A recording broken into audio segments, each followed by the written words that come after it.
ओम नमः शिवाय। शिवजी सदा सहाय। ओम नमः शिवाय। गुरुजी सदा सहाय। ओम नमः शिवाय। ओम नमः शिवाय। ओम नमः शिवाय। हर हर महादेव। जय माता पार्वती की। अब हम रुद्र संहिता का 14वां अध्याय सुनेंगे। संध्या काल में कर रही हूँ मैं ये। तो इसमें पुष्पों द्वारा शिव पूजन का फल बताया गया है। भिन्न भिन्न पुष्पांजलि भिन्न भिन्न फल दे, शिव अर्चन जो नित्य प्रति मन पसंद वर ले। ऋषियों ने कहा, हे व्यास जी के शिष्य, हे महाभाग, अब आप यह बतलाइए कि शिव जी की किन किन फूलों से पूजा की जाए और उसके क्या फल हैं। सूत जी बोले, हे शौनकादि ऋषियों, यही प्रश्न नारद जी ने ब्रह्मा जी से किया था और उन्होंने निर्णय दिया था। ब्रह्मा जी ने कहा था कि कमल पत्र, बेलपत्र, शतपत्र तथा शंख पुष्प से देवता का पूजन करने से लक्ष्मी की प्राप्ति होती है। 20 कमल का एक प्रस्थ और 1 सहस्र बेल पत्रों का आधा प्रस्थ होता है। 16 फल का एक प्रस्थ और 10 टंक का एक फल होता है। इस तौल के अनुसार इतना तराजू पर चढ़ाकर सकाम पूजे तो सब कामनाओं की प्राप्ति होती है, और यदि निष्काम पूजे तो वह शिवरूप हो जाए। यदि कोई 10 करोड़ पार्थिव लिंग की पूजा करे, वह राज्य का इच्छुक राज्य पा सकता है। हे मुनीश्वरों, शिवजी को संतुष्ट करने के लिए शिवलिंग पर फूल, चावल और चंदन आदि सहित अखंड जल की धार चढ़ाकर उनकी पूजा करें। प्रत्येक रूप में प्रति मंत्र से 1 बेलपत्र या कमल चढ़ावे। प्राचीन लोगों ने शंख पुष्पों से विशेष रीति से पूजा करने को कहा, जो दोनों लोकों में सर्व कामदायक है। फिर धूप, दीप, नैवेद्य तथा आरती, प्रदक्षिणा और नमस्कार कर क्षमा विसर्जन करें। इस प्रकार की सांगोपांग पूजा और भोग राज्य प्रदायक है। अपनी प्रधानता के लिए इसको आदि पूजा और इससे आदि पूजा मुक्ति के लिए अर्थात कारागार के से मुक्त होने के लिए करता रहे। रोग से मुक्त होने के लिए 50 कमल पुष्प, कन्या की इच्छा वाला 25,000 कमल पुष्प से, विद्या के लिए घृत से, उच्चाटन के लिए उतने ही प्रमाण से, मारण में 1 लक्ष्य से, मोहन में उससे आधा से, राजा के वशीकरण के लिए 10 लाख फूलों से पूजा करे और इतना ही जप करे। यश के लिए भी इतना ही, ज्ञान के लिए 1 करोड़ और शिव दर्शन के लिए इससे आधे से पूजन करे तथा कार्य फल की सिद्धि के लिए मृत्युंजय का जप करे। इसमें 5 लाख जपे तो शिवजी प्रसन्न हो जाएंगे। मुक्ति चाहने वाला कुशा से पूजन करे। 1 लाख की संख्या तो सर्वत्र जाने। आयु का इच्छुक 1 लाख दूर्वा से और पुत्र का इच्छुक 1 लाख धतूरे के फूलों से, जिसकी डंडी लाल हो, लेकर शिवजी को पूजे तो भुक्ति मुक्ति प्राप्त होती है। प्रताप के लिए आग के फूल चढ़ाए। जवा पुष्प से पूजे तो शत्रु का नाश हो, और कनेर पुष्प से पूजे तो रोग दूर हो, और मनुष्यों को वस्त्र संपत्ति की कभी कमी न रहे। हार श्रृंगार के फूल से पूजे तो सुख संपत्ति बढ़े। राई के फूलों से पूजे तो शत्रु की मृत्यु होवे, और यदि उसके 1 लाख फूल चढ़ा देवे तो बड़ा फल प्राप्त होता है। ऐसा कोई फूल नहीं जो शिवजी को प्रिय ना हो। चंपा और केतकी छोड़कर सब फूल शिवजी पर चढ़ सकते हैं। अब चावलों के चढ़ाने का प्रमाण और फल सुनो। चावलों को चढ़ाने से लक्ष्मी की वृद्धि होती है, किंतु चावल अखंडित होवे और विधि पूर्वक भली भांति भक्ति से चढ़ावे। इसकी भी 1 लाख संख्या हो या 6 प्रस्थ या 2 पल होवे। चावल द्वारा प्रधानतः रुद्र को पूजे और उस पर एक सुंदर वस्त्र शिवजी के ऊपर चढ़ावे। चावल चढ़ाने का यही सुंदर विधान है। फिर उसके ऊपर एक श्रीफल, गंध और पुष्प आदि सहित चढ़ावे। फिर धूप दीपादि देकर पूजन का फल प्राप्त करे। 2 रुपया मासे की संख्या से दक्षिणा देवे। यथाशक्य का भी विधान है। इस प्रकार जब अंग सहित मंत्र पूर्वक शिवजी की 1 लक्ष पूजा हो जाए तो 12 ब्राह्मणों को भोजन कराए। यहाँ पर मंत्र की 160 विधि भी कही गई है। 1 लाख का तिल चढ़ावे तो महापाप नाश होवे। 11 फल अर्थात 64 मासा 1 लाख तिल के बराबर होता है। हित कामना के लिए पूर्ववत पूजन करे और ब्राह्मणों को भोजन कराए। ऐसा करने से बड़े पातक से उत्पन्न दुखों का शीघ्र ही नाश हो जाता है। 1-1 लाख या 8 प्रस्थ जो चढ़ावे तो स्वर्ग और सुख की वृद्धि होती है। इस प्रकार प्रत्येक कार्यों के लिए प्रत्येक विधि से शिवजी की पूजा करें। जल प्रलाप की शांति के लिए केवल जल की धारा मंगल देती है। इसमें शत रुद्रीय मंत्र, एकादश रुद्र मंत्र, रुद्र जाप, सूत्र, सूक्त, शंख, महामृत्युंजय और गायत्री अंत में नमः लगा के नामों से अथवा प्रणव से अर्थात ओम मंत्र से तथा उसके शास्त्रोक्त मंत्रों से जल की धारा करें। धारा पूजन शुभ संतान वर्धक है, गुरु से समझकर करें। यदि अपने घर में नित्य कलह होता पाए तो शिवजी पर जल की धारा करें, जो सब दुख बिला जाते हैं। यदि शत्रु को ताड़ना हो तो शिवजी पर तेल की धार चढ़ाए। मधु से शिवजी को पूजे तो यज्ञ राजा हो जाए। ईख के रस से पूजे तो आनंद मंगल हो। यदि गंगा जी के जल की धार देवे तो भुक्ति मुक्ति प्राप्त होए। हे मुनीश्वर, आपने जो पूछा वह मैंने आप लोगों को सुना दिया। जो लोक में सकल और सर्वदायक तथा हितकारी है, जो स्कंद और उमा सहित शिवजी का सविधि पूजन करता है, वह पुत्र पौत्रादिकों के साथ संपूर्ण सुखों को भोगकर अंत में महेश्वर लोक का भागी होता है। 15वां अध्याय। कैलाश और वैकुंठ आदि की उत्पत्ति।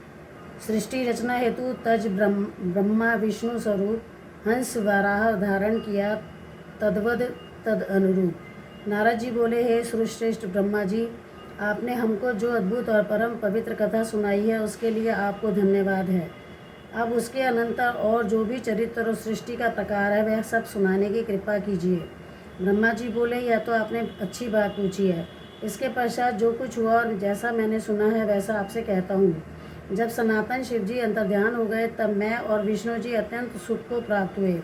फिर मैंने हंस का और विष्णु जी ने वाराह का रूप धारण कर सृष्टि के लिए लोगों के रचने का विचार किया।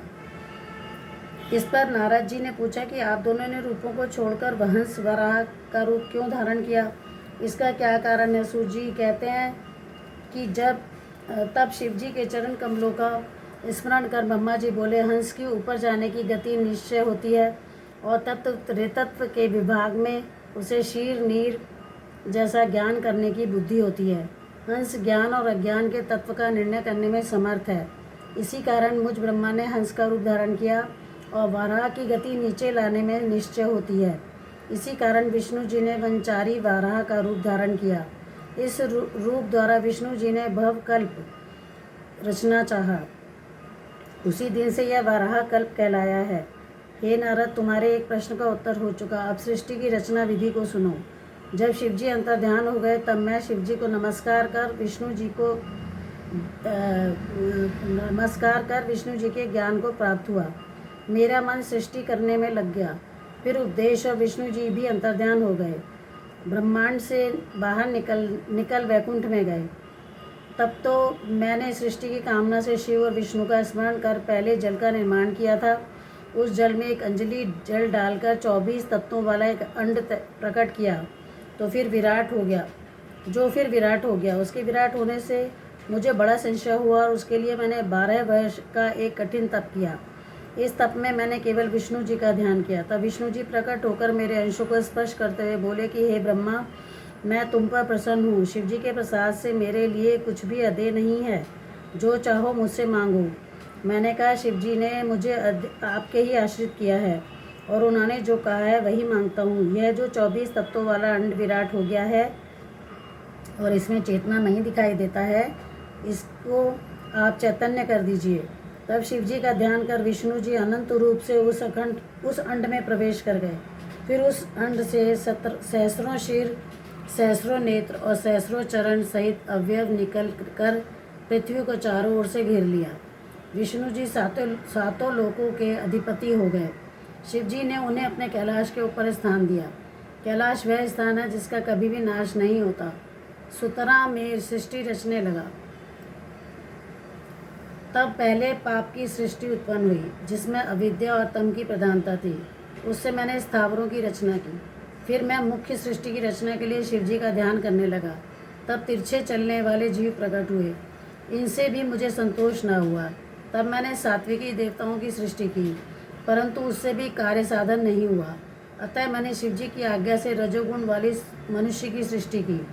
इस प्रकार जब मेरी 5 प्रकार की सृष्टि हो गई तब मैंने सर्गों की रचना का विचार किया। जब महत्सर्ग सूक्ष्म भौतिक सर्ग और तीसरा वैकारिक सर्ग उत्पन्न हुआ।